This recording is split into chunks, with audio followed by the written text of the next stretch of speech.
ನನ್ನ ಮಹೀಂದ್ರ ತಾರ್ ಮೇಲೆ ಒಂದು ಮನೆ ಕಟ್ಟಿದ್ದೀನಿ. ಮನೆ ಅಲ್ಲ, ರೂಫ್ ಟಾಪ್ ಟೆಂಟು. ಇದ್ರ ಬಗ್ಗೆ ಕಂಪ್ಲೀಟ್ ಇನ್ಫಾರ್ಮೇಷನ್ ಕೊಡಿ ಅಂತ ಹೇಳಿ ಸುಮಾರು ಜನ ಮೆಸೇಜ್ ಮಾಡ್ತಾ ಇದ್ರಿ. ಅವ್ರಿಗೋಸ್ಕರ ಈ ವಿಡಿಯೋ. ಎಲ್ರಿಗೂ ನಮಸ್ಕಾರ. ನಾನು ಈ ಟೆಂಟ್ ಹಾಕ್ಸೋದಕ್ಕೆ ಮೇನ್ಲಿ ರೀಸನ್ ಏನು ಅಂದರೆ, ನಾನು ಈ ಕಾಡು ಬೆಟ್ಟ ಗುಡ್ಡ ಅಂತ ಹೇಳಿ ಕ್ಯಾಂಪಿಂಗ್ ಹೋಗೋದು ಒಂದು ಸ್ವಲ್ಪ ಜಾಸ್ತಿ. ಅಲ್ಲಿ ಅಡುಗೆ ಮಾಡಿಕೊಂಡು ಕ್ಯಾಂಪಿಂಗ್ ಮಾಡ್ತಾ ಇರೋ ನನಗೆ ಕೆಳಗಡೆ ಟೆಂಟ್ ಹಾಕಿ ಮಲಗಬೇಕಾದ್ರೆ ಸುಮಾರು ಭಯ ಆಗ್ತಾಯಿತ್ತು. ಗ್ರೌಂಡ್ ಟೆಂಟ್ ಅಷ್ಟು ಸೇಫ್ ಅಲ್ಲ ಅಂತ ಅನಿಸಿ ನನ್ನ ತಾರ್ ಇತ್ತಲ್ಲ, ಸೊ ಅದಕ್ಕೆ ಒಂದು ರೂಫ್ ಟಾಪ್ ಟೆಂಟ್ ತೊಗೊಳ್ಳೋಣ ಅಂಥೇಳಿ ನಾನು ಇದನ್ನು ಡೆಲ್ಲಿಯಿಂದ ತರಿಸಿದಾಗ ರ್ಯಾಕ್ ಒಂದು ಸ್ವಲ್ಪ ಡಿಫಾಲ್ಟ್ ಬಂದಿತ್ತು. ಇಲ್ಲೇ ಲೋಕಲ್ ಮೆಕ್ಯಾನಿಕ್ ಹತ್ರ ಅದೊಂದು ಸ್ವಲ್ಪ ಜುಗಾಡ್ ಗಿಗಾಡ್ ಮಾಡಿ ಫಿಟ್ ಮಾಡಿಸ್ಕೊಂಡು ನನ್ನ ಮನೆ ಗೃಹ ಪ್ರವೇಶನ ಮಾಡಿಕೊಂಡೆ. ಇನ್ನು ಈ ಟೆಂಟ್ ಬಗ್ಗೆ ಹೇಳಬೇಕು ಅಂದರೆ, ನಾನು 1 ವರ್ಷದಿಂದ ಈ ಟೆಂಟ್ನ ಯೂಸ್ ಮಾಡ್ತಾ ಇದ್ದೀನಿ. ನನಗೆ ಯಾವುದೇ ರೀತಿ ಕಂಪ್ಲೇಂಟ್ಸ್ ಇಲ್ಲ. ಚಳಿಯಲ್ಲೂ ಬೇಸಿಗೆಯಲ್ಲೂ ಕ್ಯಾಂಪಿಂಗ್ ಮಾಡಿದ್ದೀವಿ. ತುಂಬ ಕಂಫರ್ಟಬಲ್ ಆಗಿ ಒಳಗಡೆ ಮಲಗ್ಬೋದು. ಆ್ಯಂಡ್ ಒಳಗಡೆ 3 ಜನಕ್ಕೆ ಸ್ಪೇಸ್ ಆಗುವಷ್ಟು ಜಾಗ ಇರುತ್ತೆ.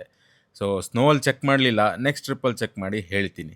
ಆ್ಯಂಡ್ ನಿಮಗೆ ಕ್ಯಾಂಪಿಂಗ್ ವೀಡಿಯೋಸು, ಅಡ್ವೆಂಚರಸ್ ವೀಡಿಯೋಸ್ ಇಷ್ಟ ಆಗುತ್ತೆ ಅಂದರೆ ದಯವಿಟ್ಟು ಫಾಲೋ ಮಾಡ್ಕೊಳ್ಳಿ. ನೆಕ್ಸ್ಟ್ ವೀಡಿಯೋಸ್ ಬರ್ತಾ ಇರುತ್ತೆ. ಈ ರೂಫ್ ಟಾಪ್ ಟೆಂಟ್ ನೀವು ಏನಾದರೂ ಪರ್ಚೇಸ್ ಮಾಡಬೇಕು ಅಂದರೆ ದಯವಿಟ್ಟು ಕಮೆಂಟ್ ಮಾಡಿ, ಪ್ರೈಸ್ ಆ್ಯಂಡ್ ಡೀಟೇಲ್ಸ್ ತಿಳಿಸ್ಕೊಡ್ತೀನಿ.